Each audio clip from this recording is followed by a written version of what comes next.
Valentine day का जहरीला तोहफा। मकतूल जानता था कि इसे जहर दिया जा रहा है, वो जहर पी गया। कोरी रीचन ने रात को पुलिस को इत्तला दी कि एरिक का जिस्म ठंडा पड़ गया है। आज हम बात करेंगे 3 बच्चों की मां ने अपने शोहर को क्यों और कैसे मार डाला।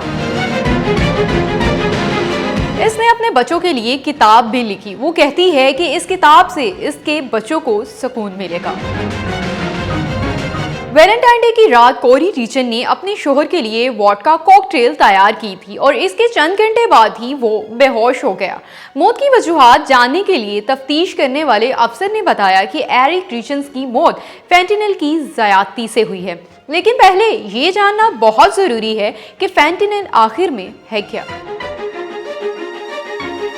फेंटेनिल एक सिंथेटिक दवा है जो मुख्तलिफ केमिकल्स की मदद से बनता है।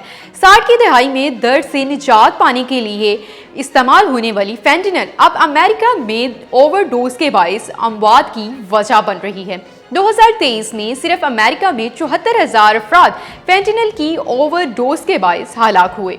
नशे के आदी अफराद को दी जाने वाली मंशियात में भी इसका इस्तेमाल किया जाता है और लोगों को मालूम ही नहीं होता कि वो मंशियात ले रहे हैं या फेंटेनिल। इसकी 2 मिलीग्राम की डोज जो पेंसिल की नोक जितनी मुकदार में होती है जानलेवा साबित हो सकती है। डॉक्टर्स ने बताया कि एरिक रीचन के जिस्म में फेंटेनिल की मुकदार 5 गुना ज्यादा थी।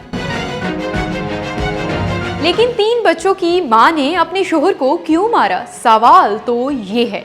फर्दर जुर्म के मुताबिक दिसंबर 2021 से 2022 के दरमियान कोरी रीचन ने एक शख्स को टेक्स्ट किया कि दर्द कुश अद्वियात चाहिए और वो शख्स मंशियात में मुलव्विस रह चुका था। दवाएं हासिल करने के 3 दिन बाद वैलेंटाइन डे पर उन्होंने अपने शोहर के साथ रात को खाना खाया, जिसके बाद एरिक बीमार हो गए और एरिक का ख्याल था कि उन्हें जहर दिया गया है। उन्होंने एक दोस्त से कहा भी था कि इन्हें लगता है कि इनकी बीवी इन्हें जहर देने की कोशिश कर रही है।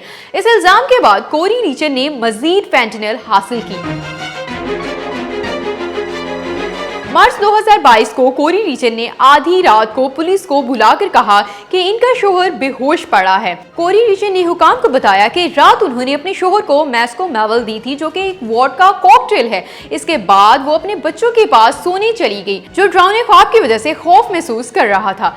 जब वो वापस कमरे में आई तो देखा कि एरिक का जिस्म ठंडा पड़ गया था। कोरी रीचन ने बच्चों के लिए एक तस्वीरी किताब शाया की जिसका अनवान था कि क्या तुम मेरे साथ हो। किताब का मकसद ऐसे बच्चों की मदद करना था जिन्होंने किसी प्यारे को खो दिया हो।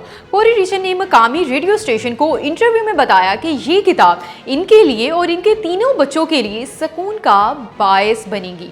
किताब शाया होने के 2 माह बाद इन पर अपने शोहर को कत्ल करने का इल्जाम लगाया गया।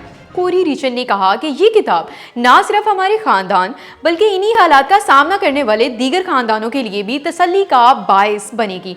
उन्होंने किताब का इंतखाब अपने शोहर के नाम से किया, मेरे शानदार शोहर और एक बेहतरीन वालिद के नाम।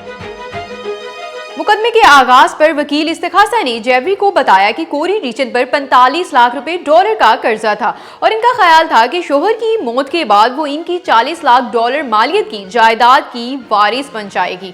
कोरी रीचन एक और मर्द के साथ ताल्लुकात में थी और वो इन्हीं के साथ जिंदगी गुजारने की मंसूबाबंदी भी कर रही थी। कोरी रीचन का दिफा करने वाले वकील का कहना था कि एरिक रीचन बीमारी में मुब्तला था, दर्द कुश अद्वियात का आदी था और ज्यादा मुकदार में दवा लेने की वजह से मौत वाक़या हुई। कोरी रीचन पर 3 दर्जन के करीब इल्जामात आयद किए गए। इनमें संगीन कत्ल की कोशिश, जालसाजी, रहन में धोखाधड़ी और बीमा में धोखाधड़ी जैसे इल्जामात शामिल हैं। सिर्फ कत्ल के इल्जाम पर ही 25 साल की कैद की सजा सुना दी गई। इस्तिखासा के मुताबिक अपने शोहर की मौत से कई साल कबल कोरी रीचन ने एरिक की लाइल्मी में इनके नाम पर मुख्तलिफ लाइफ इंश्योरेंस पॉलिसीज हासिल की थी, जिनकी 20 लाख डॉलर के करीब रकम बनती थी। अदालती रिकॉर्ड में ये भी दर्ज है कि कोरी रीचन के बैंक अकाउंट में मनफी बैलेंस था और इनके खिलाफ एक कर्ज ख्वाह ने मुकदमा भी दर्ज कर रखा था।